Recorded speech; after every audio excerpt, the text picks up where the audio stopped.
नमस्कार। अभी तक आपने जितने भी सन के सीरियल किलर देखे होंगे, मैं दावे के साथ कह सकता हूं कि इससे खतरनाक सन के सीरियल किलर को आपने नहीं देखा होगा, क्योंकि मुंबई के अपार्टमेंट के अंदर ही अपने गर्लफ्रेंड के ही मीट को काट के कुकर में बनाकर रोजाना खाता था, अपने साथ साथ ये कुत्तों को भी खिलाता था। तो ये कौन था सन की जो अपने गर्लफ्रेंड को ही काट कर कुकर में बनाकर खाता था और साथ ही साथ अपने अगल बगल में मौजूद जो भी उसके कुत्ते होते थे उन्हें भी रोजाना सुबह में काले पॉलिथीन में ले जाकर खिलाया करता था। तो आइए पूरी जानकारी आपको विस्तार से बताते हैं कि मुंबई में हुए इस दर्दनाक केस का सच्चाई क्या है। दरअसल मुंबई के अंदर एक अपार्टमेंट में एक व्यक्ति रह रहा था जो काफी लंबे समय से उसी अपार्टमेंट में रह रहा था।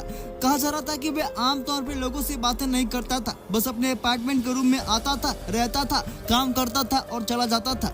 अब स्क्रीन पर देख पा रहे होंगे इस सनकी को, यही है वो व्यक्ति जिसने अपने इस सगे गर्लफ्रेंड को काटा, उसके बाद छोटे छोटे टुकड़े में करके कुकर में उबाला, खुद खाया और उसके अलावा अगल बगल में मौजूद जंगली कुत्तों को भी खिलाया। दरअसल इसके ऊपर शंका की शुरुआत तो तब हुई जब आसपास में मौजूद पड़ोसियों के घर में बदबू आना शुरू हो गए। आसपास के पड़ोसियों को लगा कि हमारे घर में शायद जंगली चूहा या फिर कोई और छोटा मोटा जानवर मर चुका है, जिसके चलते हमारे घर से बेहद बदबू आ रहे हैं। जिसके बाद आसपास में मौजूद सभी पड़ोसियों ने अपने घर को अच्छी तरह से साफ किया, लेकिन 3-4 दिन होने के बावजूद भी पड़ोसियों को कुछ नहीं मिला और गंदगी का स्पीड बेहद तेजी से बढ़ते जा रहा था। तभी पड़ोसी को लगा कि जो व्यक्ति आमतौर पे लोगों से बातें नहीं कर रहा है, शायद उसके घर से बदबू आ रही होगी। तो उससे बोला गया कि सोनिया अंकल, आपके घर से बेहद गंदी बदबू आ रही है, कृपया करके अपने घर को साफ कर लीजिए एक बार, हो सकता है कि कोई जंगली चूहा या फिर कोई छोटा मोटा जानवर मरा हो। तो जिसमें जवाब देते हुए बोलता है, चलो ठीक है, मैं अपने काम से वापस लौटते हैं, सारी गंदगी को साफ कर दूंगा।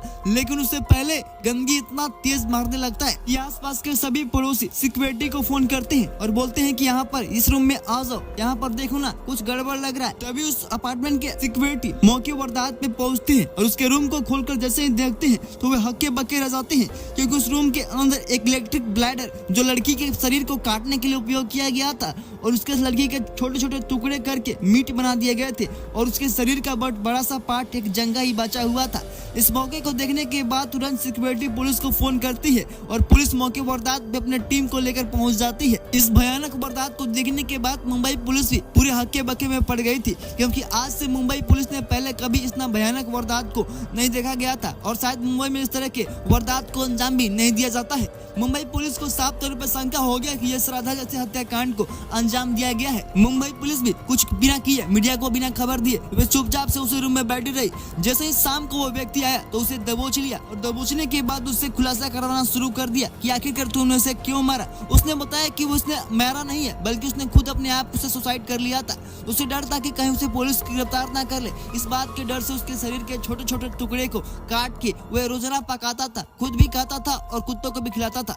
लेकिन पुलिस को शंका है ये सारी बातें झूठ बोल रहा है, क्योंकि अगर वह अपने से सुसाइड करती तो इसे पुलिस ने खबर दे देता। पुलिस इसकी क्या कर लेती, बस जांच ही तो करती और सुसाइड केस होता तो इसे छोड़ दिया जाता। लेकिन दोस्तों साफ साफ तौर पे ये व्यक्ति हत्याकांड में जुड़ा हुआ है और ये जो 24 साल की लड़की है उसे मारने में इसका एक अहम हिस्सा बना हुआ है।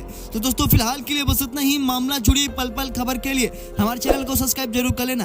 बाबा महाकाल की कृपा से आपका दिन शुभ हो।